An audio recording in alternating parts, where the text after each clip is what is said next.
আৰু নিশ্চয় অতি গুৰুত্বপূৰ্ণ আমি যদি আপোনালোকক কওঁ মোদী 3.0 বা এইবাৰ এনডিএ 1.0 বুলি ক'লেও ভুল নহ'ব অহা 9 জুনত এনডিএৰ প্ৰধানমন্ত্ৰী হিচাপে তৃতীয়টো কাৰ্যকালৰ বাবে শপত গ্ৰহণ কৰিব নৰেন্দ্ৰ মোদীয়ে ইয়াৰ পূৰ্বে আজি এনডিএৰ ৰাষ্ট্ৰপতি দ্ৰৌপদী মুৰ্মুৰ ওচৰত চৰকাৰ গঠনৰ দাবী উত্থাপন কৰে ৰাষ্ট্ৰপতি মুৰ্মুক এনডিএৰ অন্তৰ্ভুক্ত বিভিন্ন দলৰ নেতৃবৰ্গই আজি সমৰ্থন পত্ৰ প্ৰদান কৰে মুৰ্মুক এনডিএৰ সমৰ্থক সাংসদসকলৰ তালিকাও প্ৰদান কৰা হয় আজি এই এনডিএৰ সংসদীয় দলৰ নেতা হিচাপে মোদীক নিৰ্বাচন কৰা হয় আজি পুৰণি সংসদ ভৱনত এনডিএ সংসদীয় দলৰ বৈঠকত ৰাজনাথ সিঙে নৰেন্দ্ৰ মোদীৰ নাম প্ৰস্তাৱ কৰে এনডিএ সাংসদসকলৰ সৰ্বসন্মতিক্ৰমে এই প্ৰস্তাৱ গৃহীত কৰা হয় সেই সময়ত মঞ্চত উপস্থিত থাকে টিডিপিৰ মুৰব্বী চন্দ্ৰবাবু নাইডু আৰু জেডিইউৰ মুৰব্বী নীতিশ কুমাৰ মন্তব্য দেখুৱাইছো ৰাজনাথ সিঙৰ साथियों आप सबको जानकारी है कि आज हम भारतीय जनता पार्टी के संसदीय दल के नेता व एनडीए संसदीय दल के नेता व लोकसभा में नेता के चयन के लिए यहां पर हम सब एकत्रित हैं मैं समझता हूं कि मोदी जी का नाम इन सारे पदों के लिए सबसे योग्य उपयुक्त और सर्वोत्तम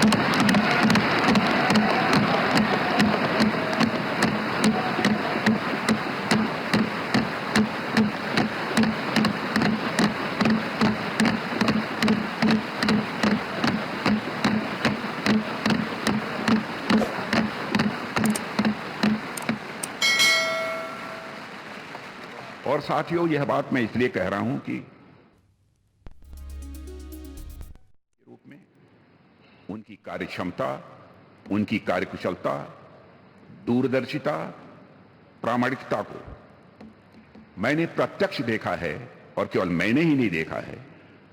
बल्कि समस्त देशवासियों ने इसे देखा है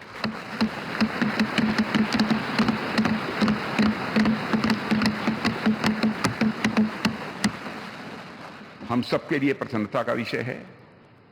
कि एनडीए की सरकार ने 10 वर्षों में उनके नेतृत्व में देश की जो सेवा की है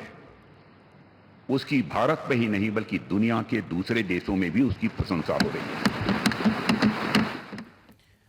আৰু সেয়া আছিল ৰাজনাথ সিং প্ৰস্তাৱ উত্থাপন কৰে ৰাজনাথ সিঙে এনডিএৰ নেতা নিৰ্বাচিত হোৱাৰ পাছত নৰেন্দ্ৰ মোদীয়ে ভাষণ প্ৰদান কৰে ভাষণত মোদীয়ে অষ্টাদশ লোকসভা নিৰ্বাচনৰ বিজয়ক মহাবিজয় আখ্যা দিয়ে আগন্তুক এনডিএ চৰকাৰখন ইতিহাসৰ সবাতোকৈ শক্তিশালী এনডিএ চৰকাৰ হ'ব বুলি আত্মবিশ্বাসেৰে কয় মোদীয়ে मानता हूं कि 2024 के लोकसभा के चुनाव के जो नतीजे हैं हर पैरामीटर से देखेंगे दुनिया ये मानती है और मानेगी कि ये एनडीए का महाविजय है और आपने देखा 2 दिन कैसा चला जैसे हम तो हार चुके हैं गए सब चारों तरफ यही दिखता था क्योंकि उनको अपने कार्यकर्ताओं का मोरल हाई करने के लिए ऐसे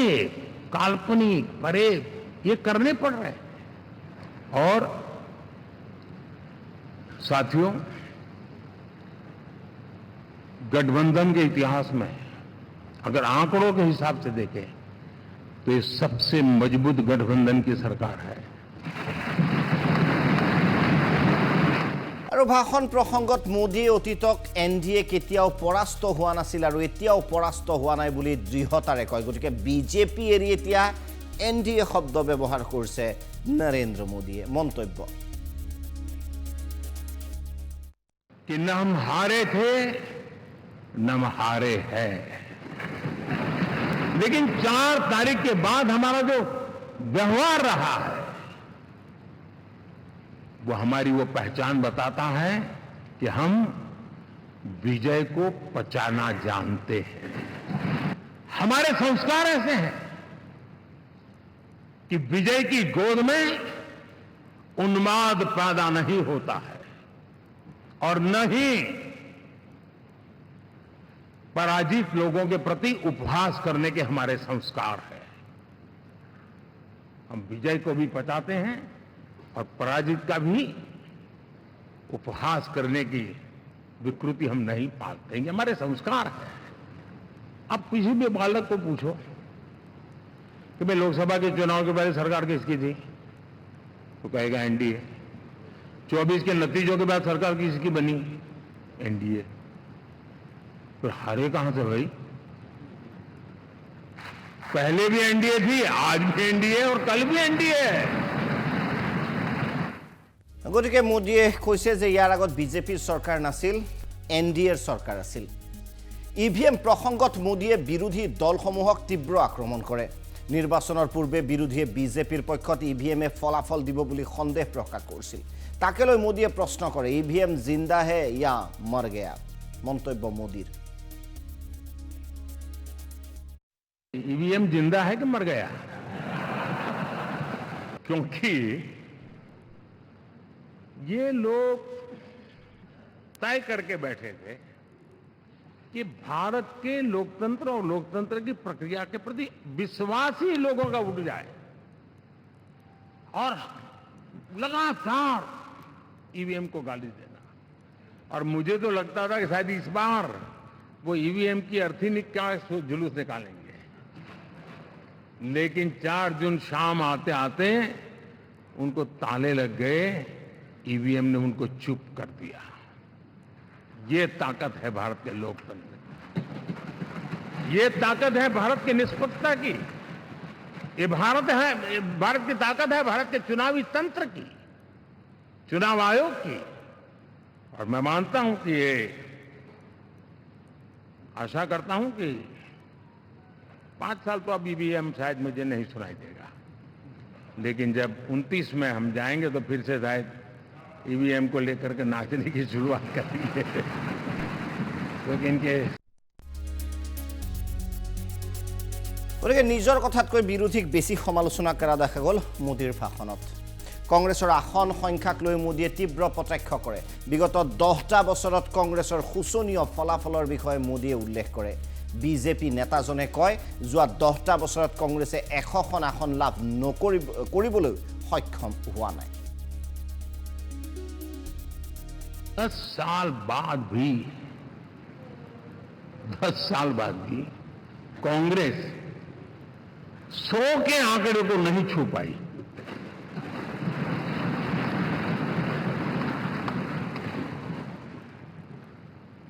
और अगर मैं 14, 19 और 24 3 चुनावों को जोड़ करके कहूं, कांग्रेस के 3 चुनाव जोड़ूं, तो इन 3 चुनावों में जितनी सीटें मिली है उससे ज्यादा हमें इस चुनाव में मिली है।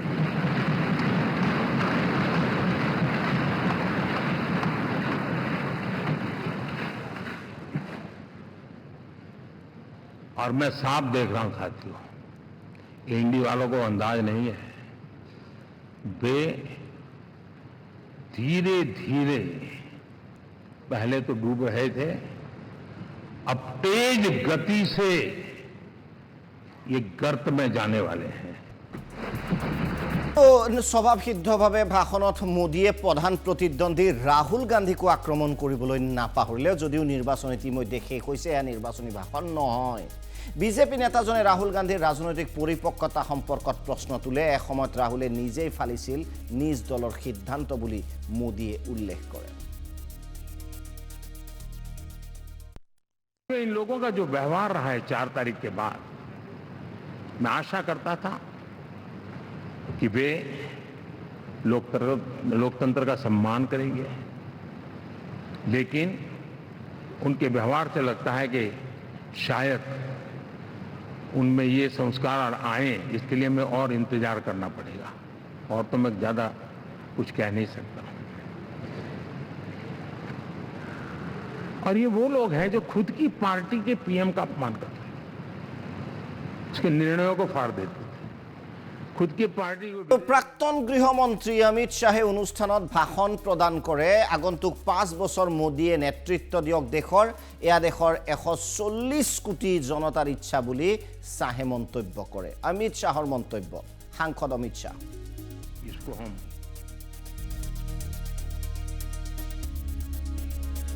অমিত শ্বাহৰ এয়া মন্তব্য 140 কোটি জনতাৰ ইচ্ছা যে নৰেন্দ্ৰ মোদীয়ে পুনৰ প্ৰধানমন্ত্ৰী হওক এই বুলি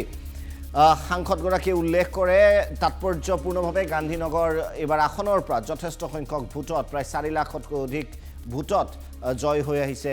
অমিত শ্বাহ আৰু অমিত শ্বাহৰ এই মন্তব্য যথেষ্ট গুৰুত্বপূৰ্ণ পূৰ্বৰ চৰকাৰত বিজেপি 2.0 চৰকাৰত গৃহমন্ত্ৰী হিচাপে কাৰ্যনিৰ্বাহ কৰিছিল অমিত শ্বাহে পুনৰবাৰ গৃহমন্ত্ৰীত্ব লাভ কৰিব বুলি আশা কৰা হৈছে অৱশ্যে এতিয়ালৈকে দপ্তৰ বিতৰণৰ যি কাম সেয়া সম্পূৰ্ণ হোৱা নাই কিয়নো শপত গ্ৰহণৰ পিছতহে হ'ব দপ্তৰ বিতৰণৰ কাম भी देश के रक्षा मंत्री जी ने लोकसभा सदन के नेता भारतीय जनता पार्टी संसदीय दल के नेता और एनडीए संसदीय दल के नेता के रूप में श्रीमान नरेंद्र मोदी जी के नाम का प्रस्ताव रखा है इसका मैं मन से समर्थन करता हूं तो ये प्रस्ताव सिर्फ हम सब बैठे हुए चंद लोगों के मन की इच्छा नहीं यहां बैठे हुए एनडीए के घटक दलों की एक सर्वसम्मत इच्छा भी नहीं ये प्रस्ताव 140 करोड़ की देश की जनता के मन का प्रतिघोष से कन्याकुमारी और कामाख्या से द्वारका तक इतने विस्तृत भूभाग के अंदर देश के हर कोने से हर तहसील से हर कॉन्स्टिट्यूएंसी से एक आवाज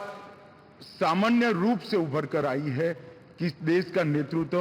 अगले 5 साल के लिए श्री नरेंद्र मोदी करें इस सब আৰু ইয়াত ভাষণ প্ৰদান কৰে এনডিএৰ অন্যতম গুৰুত্বপূৰ্ণ অংশীদাৰ আৰু জেডিউৰ নেতা পল্টুৰাম হিচাপে খ্যাত নীতিশ কুমাৰেও সকলো সময়ত নৰেন্দ্ৰ মোদীক সমৰ্থন কৰি থাকিব বুলি নীতিশ কুমাৰে নিশ্চয়তা প্ৰদান কৰে নীতিশৰ মন্তব্য हमारी party Janata Dal United Bharatiya Janata party संसदीय दल के नेता आदरणीय श्री नरेंद्र मोदी जी को भारत के प्रधानमंत्री पद के लिए समर्थन देती है और ये बहुत ही खुशी की बात है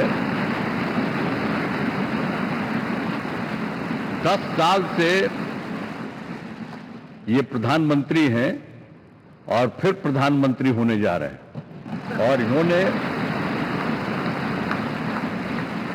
पूरे देश की सेवा की अब पूरा भरोसा है कि जो कुछ भी बचा है अगली बार ये सब पूरा कर देंगे और जो भी हर राज्य का है और हम लोग पूरे तौर पर सब दिन इनके साथ रहेंगे और আৰু এনডিএৰ সংসদীয় দলৰ বৈঠকত টিডিপি নেতা চন্দ্ৰবাবু নাইডুৱেও ভাষণ দিয়ে মোদীক সম্পূৰ্ণ সমৰ্থন দি যাব বুলিও নাইডুৱে আশ্বাস দিয়ে Partners, honorable MPs, first of all, we are congratulating all of you. We have won wonderful majority I have seen for the election campaign. For the 3 months, Honorable PM never took any rest. Day and night, he had campaigned. Same zeal. He started and ended same spirit. In Andhra Pradesh we had 3 meetings, public meetings, 1 big rally. It had made a huge difference for winning the elections in Andhra Pradesh. Narendra মোদীৰ নেতৃত্বত NDA চৰকাৰৰ গঠনৰ প্ৰাক্ষণত প্ৰতিক্ৰিয়া প্ৰকাশ কৰিছে অসমৰো কেইবাগৰাকী নেতাই মন্তব্য দেখুৱাইছো বেক টু বেক অসমৰ নেতাসকলেও মন্তব্য প্ৰকাশ কৰিছে এনডিএ 1.0 আৰু মোদী 3.0 আপুনি যি বুলিয়ে সম্বোধন নকৰক কিয় এই যি মোদী তৃতীয়বাৰৰ বাবে প্ৰধানমন্ত্ৰী হ'ব গৈ আছে অসমৰ কেইবাগৰাকীও নেতাই প্ৰতিক্ৰিয়া প্ৰকাশ কৰিছে কাৰণে দেশৰ সন্মানীয় প্ৰধানমন্ত্ৰী পদত নৰেন্দ্ৰ মোদী ডাঙৰীয়াৰ নাম অধিষ্ঠিত কৰিলে লগতে এনডিএ ছাপোৰ্ট কৰিলে আজি প্ৰস্তাৱ এনডিএ বৈঠকত পাছ হ'ল এই প্ৰস্তাৱ ৰাখিলে আমাৰ প্ৰাক্তন ৰাষ্ট্ৰীয় সভাপতি প্ৰতিৰক্ষা মন্ত্ৰী সন্মানীয় ৰাজনাথ সিং ডাঙৰীয়া আৰু প্ৰস্তাৱত ভাৰতীয় জনতা পাৰ্টি আৰু এনডিএ আটাইবিলাক মিত্ৰগোষ্ঠীৰ সন্মানীয় নেতাসকলে সমৰ্থন কৰি সহমতত মোদীজীক তৃতীয়বাৰৰ কাৰণে প্ৰধানমন্ত্ৰী পদত অধিষ্ঠিত কৰিলে কিছু সময়ৰ পিছতে তেখেতে ৰাষ্ট্ৰপতি মহামান্য ৰাষ্ট্ৰপতিৰ ওচৰত গৈ চৰকাৰ গঠনৰ কাৰণে নিশ্চয় দাবী প্লেচ কৰিব আৰু মহামান্য ৰাষ্ট্ৰপতিগৰাকীয়ে সন্মানীয় প্ৰধানমন্ত্ৰী ডাঙৰীয়াক শপত গ্ৰহণৰ কাৰণে আৰু মন্ত্ৰীমণ্ডলক শপত গ্ৰহণৰ কাৰণে আহ্বান জনাব নিশ্চিতভাৱেই অসমতো খুব ভাল ৰিজাল্ট হ'ল এইবেলি 14খনৰ আমি 11খন আসনে পাবলৈ সক্ষম হ'লোঁ আৰু আটাইতকৈ ভাল কথা হ'ল সংখ্যালঘু অধ্যুষিত অঞ্চলত কংগ্ৰেছক যথেষ্ট অগ্ৰগতি লোৱা দেখা পালোঁ আৰু যি আমাৰ 94টাকৈ হিন্দু প্ৰধান সমষ্টি আছিলে 93টাতে ভাৰতীয় জনতা পাৰ্টীয়ে বিশাল ব্যৱধান কৰিবলৈ সক্ষম হৈছে ভাল ডাঙৰ এটা ভিক্টৰী হ'ল মুখ্যমন্ত্ৰী ডাঙৰীয়াৰ নেতৃত্বত সেইকাৰণে আজি মুখ্যমন্ত্ৰী ডাঙৰীয়াক আমি সম্বৰ্ধনা জনাবলৈ গৈছিলোঁ আৰু তাত এজিপি আৰু ইউপিপিএল একেলগে আমি গৈ সম্বৰ্ধনা জনাইছোঁ আমাৰ নৱনিৰ্বাচিত সাংসদসকলো আছিলে গতিকে মুখ্যমন্ত্ৰী ডাঙৰীয়াৰ নেতৃত্বতে বহুতখিনি কষ্ট কৰি মুখ্যমন্ত্ৰী ডাঙৰীয়াৰ যিটো মিছন আৰু ভিজন লগতে তেখেতৰ যিটো কৌশল ইয়াৰ দ্বাৰা আজি বিজেপি আৰু এনডিএ হিচাপে এজিপি ইউপিপিএল আমি জিকি আহিবলৈ সক্ষম হৈছোঁ এইকাৰণে আমি তেখেতক ৰাতিপুৱা যাই পেলাই আমি সম্বৰ্ধনা জনাইছোঁ আৰু ধন্যবাদ জনাইছোঁ আৰু আজি আমি যিটো বিজেপিৰ আৰু এনডিএৰ যি নেতা হিচাপে আজি নৰেন্দ্ৰ মোদী ডাঙৰীয়াক বাছনি কৰা হ'ল আৰু ইয়াৰ পিছত ৰাষ্ট্ৰপতি মহোদয়াক সাক্ষাৎ কৰি সকলো দলৰ নেতৃবৃন্দই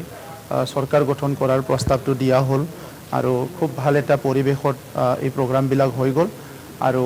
অতি শীঘ্ৰে বা অহা 9 তাৰিখে যিটো কোৱা হৈছে যে চৰকাৰ গঠন কৰাৰ ফালে গৈ আছে